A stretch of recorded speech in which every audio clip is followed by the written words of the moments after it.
Hey, what is my people? My name is Blank Page. Welcome to my Sephiroth deck profile video. Hopefully you guys do enjoy. So this was the card I was completely drawn to when the Final Fantasy set was revealed to us, and I'm sure a lot of you also were. So, if you guys don't know what Sephiroth is, he's basically just a blood artist, but that can transform and then give you an emblem of the blood artist ability. But anyways, he is a 3-mana, 3/3.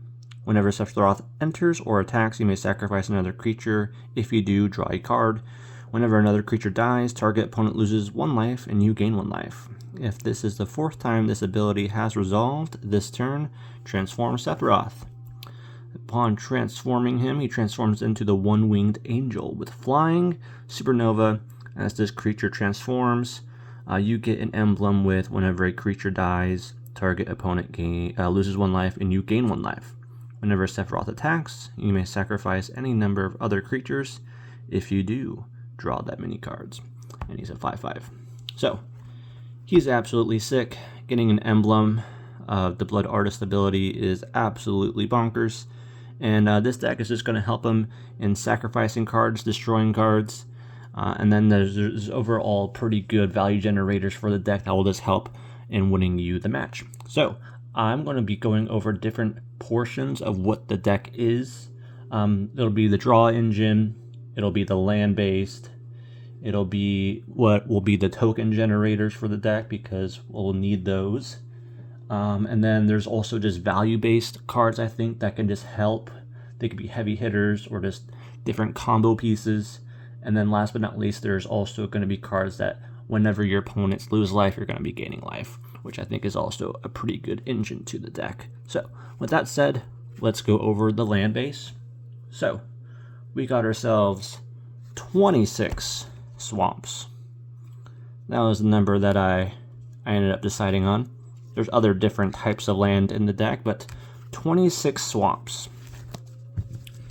Besides those, we got ourselves Cabal Coffers, a pretty dang good black land base. We got ourselves Soul Ring, can't go wrong Soul Ring, Cabal Stronghold, and Gyre Reach Sanctorium. And that'll be all of the land in the deck. Altogether, we got about 30 land in the deck, if you want to count Soul Ring as well. Moving on into the draw engine, we got ourselves Sign in Blood, Expedition Map to help you tutor for a land card, Temple Bell for some group hug, ring the bell. We got ourselves Howling Mine. We got Fanatical Offering. As an additional cost to cast a spell, you may sack an artifact or creature, draw 2 cards, and create a map token. Pretty good. We got Black Market Connections. At the beginning of your pre-combat main phase, choose 1 or more. Create a treasure token, lose 1 life.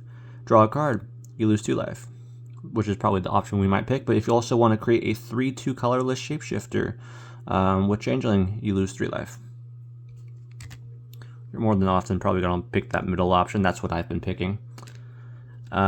Geth's Grimoire, 4-mana artifact. Whenever an opponent discards a card from his or her hand, you may draw a card. And Deadly Dispute. As additional cost to this spell, you may sack an artifact or creature, draw 2 cards, and create a treasure token. Those are all the draw cards for the deck. Moving on, let's go into our sacrifice portion of the deck. Cards that will help us transform Sephiroth. So, one of the new cards, we got Zodiark, Umbral God, Indestructible. When Zodiark enters, each player sacrifices half the non-god creatures they control of their choice, rounded down. Whenever a player sacrifices another creature, put a +1/+1 on Zodiark. We got Demon's Disciple. When he enters, each player sacrifices a creature or planeswalker. The Seer, sacrifice a creature and scry 1. Liliana's Triumph. Each opponent sacrifices a creature. If you control the Planeswalker, each opponent discards a card as well. Grave Pact. Whenever a creature you control dies, each other player sacrifices a creature. That's an enchantment. Torment Hailfire. Repeat the following process X amount of times. Each opponent loses 3 life unless that player sacrifices a non-land permanent or discards a card. Very powerful. Carrion Feeder. Can't block, sacrifice a creature, put a +1/+1 on Carrion Feeder. Phyrexian Altar. Sack a creature, add 1 mana of any color. Pretty good.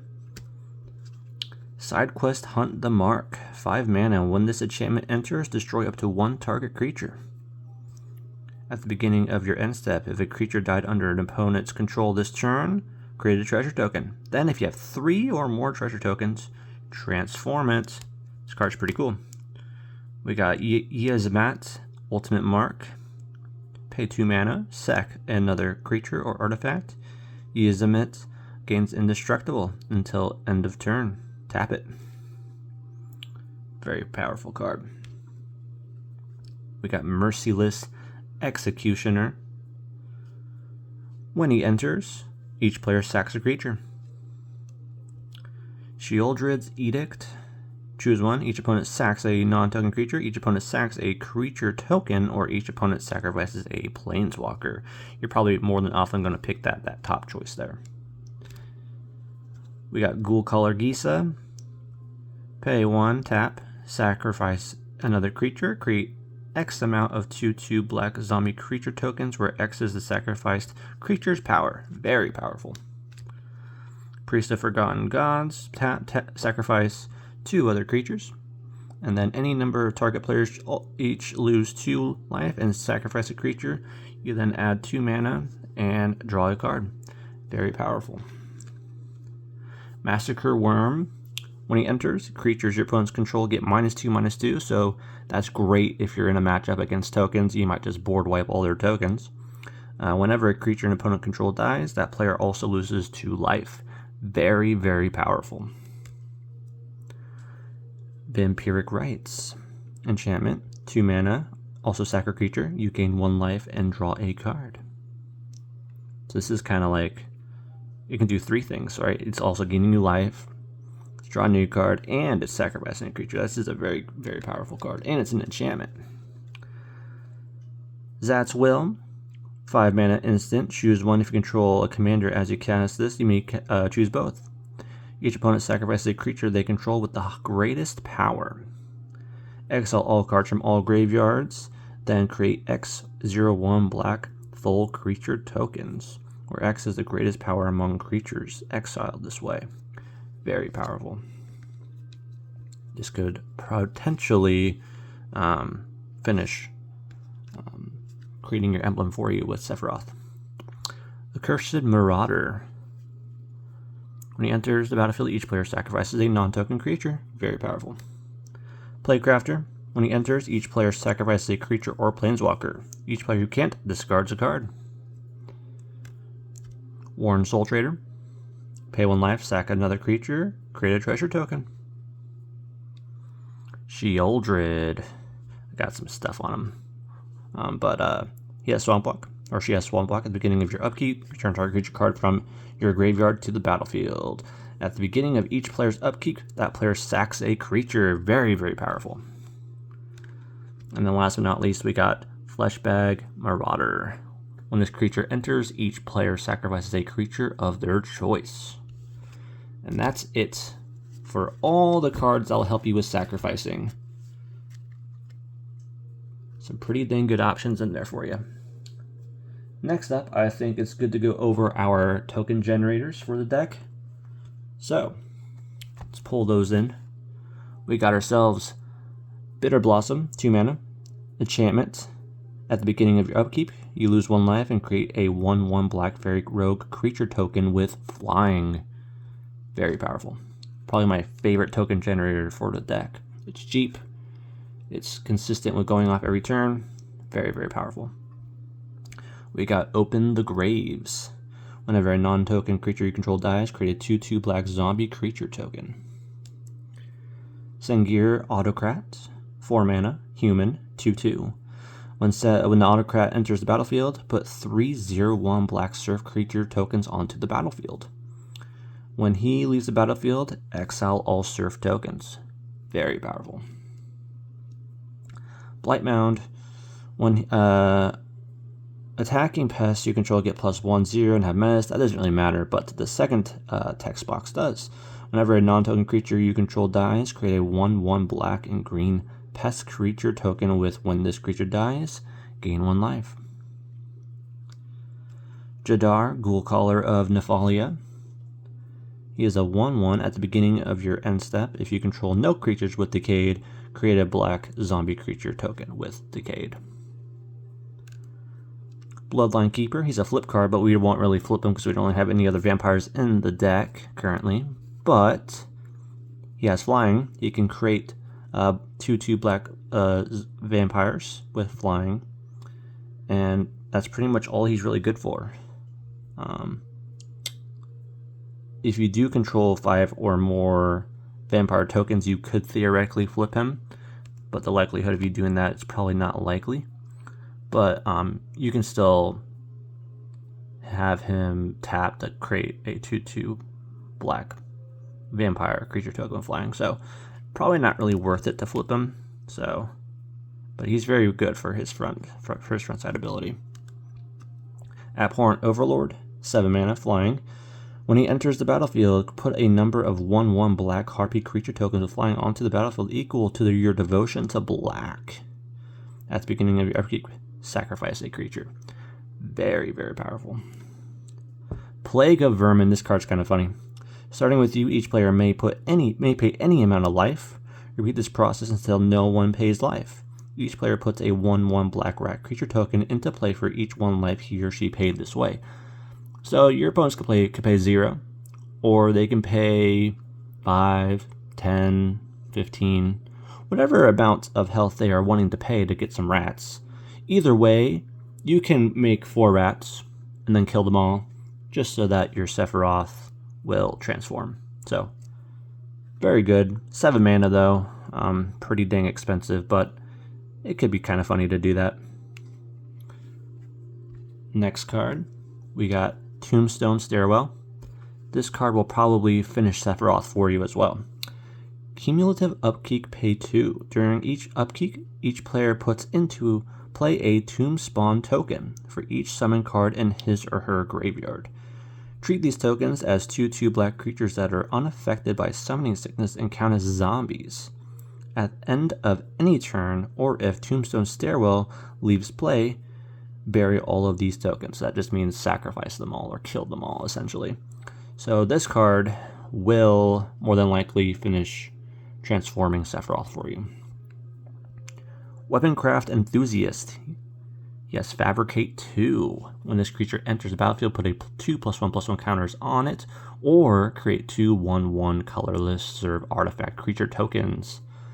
That's what we're going to be making, some tokens for him so that we can kill them off and transform Sephiroth. Sifter of Skulls, Devoid. Whenever another non-token creature you control dies, put a 1/1 colorless Eldrazi creature token onto the battlefield. Avenger of the Fallen. Death Touch, mobilize X, where X is the number of creature cards in your graveyard. Whenever this creature attacks, create X tapped and attacking 1/1 red warrior creature tokens. Sacrifice them at the beginning of the next end step. Liliana, Dreadhorde General. Whenever a creature you control dies, draw a card. Pretty powerful. And then her +1 is create a 2/2 black zombie creature token. That's probably the main ability we'll be using. Or you can do her -4. Each player sacrifices 2 creatures of their choice. Pretty powerful as well. And then her -9. Each opponent chooses a permanent they control of each permanent type and sacrifices the rest. She's pretty powerful. 6 mana, but still very powerful. Orcish Bowmasters. So, flash. When Orcish Bowmasters enters, and whenever an opponent draws a card except the first one they draw in each of their draw steps, he does 1 damage to any target, and then amass orcs So this can go hand in hand with Howling Mine or Temple Bell, cards that make your opponents draw extra cards. Very, very powerful. Next, we got Ogre Slumlord. Whenever another non-token creature dies, you may create a 1/1 black rat. Rats you control have Death Touch. And then last but not least, we got Pawn of Ulamog. When he or another creature you control is put into a graveyard from the battlefield, you may put a 0/1 colorless Eldrazi spawn creature token onto the battlefield.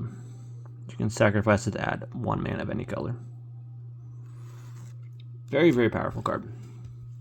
And that is all the cards that will help us with token generations in the deck.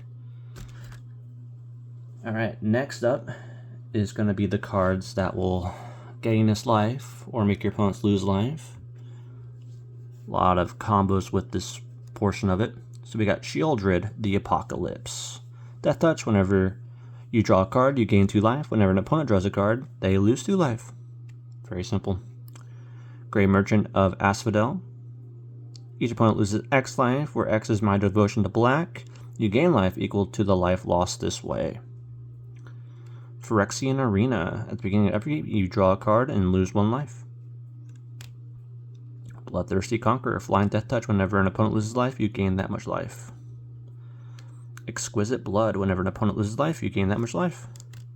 Venerated Stormsinger. Whenever this creature or another creature you control dies, each opponent loses 1 life and you gain 1 life. Blood Artist, there she is. Whenever this creature or another creature dies, target player loses 1 life and you gain 1 life. Marauding Bright Pleased. Vengeful Blood Witch. Veto Thorn of the Dusk Rose. You can give your creatures lifelink. Enduring Tenacity. Very, very powerful. Whenever you gain life, target opponent loses that much life. When he dies, if it was a creature returned to the battlefield under its owner's control, it is an enchantment now. And then last but not least, we got Sanguine Bond. Whenever you gain life, target opponent loses that much life. There's a lot of infinite combos you can do with those cards, by the way. Very, very annoying to deal with.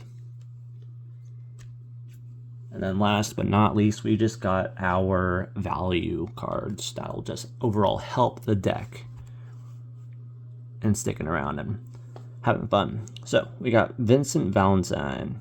Whenever a creature an opponent controls would die, put a +1/+1 on Vincent Valentine equal to that creature's power. So he can get very, very big very quick. Whenever Vincent Valentine attacks, you may transform him. He transforms into Galleon Beast, trample lifelink, and then when he dies, returns to the battlefield tapped, front face up. So, he's very sticky. He's very hard to get rid of. He's very cool, very powerful. That's why he's in the deck. Xenos Galvis, 5 mana. When he enters, choose a creature an opponent controls until end of turn. Creatures other than Xenos and the chosen creature get -2/-2. So he can just board wipe a bunch of token decks. And then when the chosen creature leaves the battlefield, transform him. And then he has flying. As this creature transforms, choose an opponent. When the chosen player loses the game, you win the game. So you can just bully someone out of the game. It's very, very powerful. Very, very cool, in fact. That's why he's in the deck. The Darkness Crystal. Black spells cost 1 less to cast. If a non-token creature an opponent controls would die, exile it instead. Then you may pay 6 and put that creature card that was exiled onto the battlefield tapped under your control, essentially. Phyrexian Reclamation. Turn target creature card from the graveyard to your hand. Chainbreaker, he allows for some disgusting combos that can be infinite. Reassembling Skeleton, very easy card to just keep sacrificing and then bringing back to your battlefield. Very helpful with getting Sephiroth to transform. Puppeteer Click, very, very rude. Endrick, Master Breeder. Whenever you cast a creature spell, create X 1/1 black throw creature tokens, where X is that spell's mana value. So he's a token generator, actually. And when you control 7 or more, you sacrifice him. So he should have been in the token portion of the deck, but he's still very good. Machias, the Unhallowed, very busted. Tatterkite, so many infinite combos with Tatterkite. Pitless Plunderer, so many great combos with him as well. Drivnod, Carnage Dominus, very, very, very disgusting card. Very, very gross. Forsaken Miner, whenever you commit a crime, you may pay 1. If you do, return Forsaken Miner from your graveyard to the battlefield. Very good fodder for Sephiroth.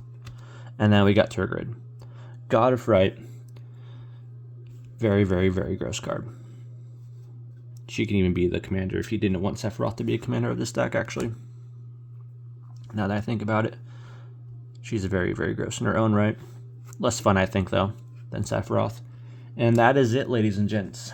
That is all of the cards for our boy Sephiroth. Hopefully you guys did enjoy the video. If you guys have any questions, comments, or concerns with the deck, post them down below. I would say that this deck is pretty dang powerful. In my pod, I'm thinking that this deck is probably going to be like a level 8 kind of deck, to where it's probably going to be very, very rude to play against, because you're just sacrificing all their crap and stealing all of their life, and there's a lot of infinite combos in this deck as well. So you could just very randomly win with little to no real expectation from the opponents to think that you would, right? So with that said, hopefully you guys did enjoy the video, and I'll see you guys in the next deck profile. All right, have a good one, guys.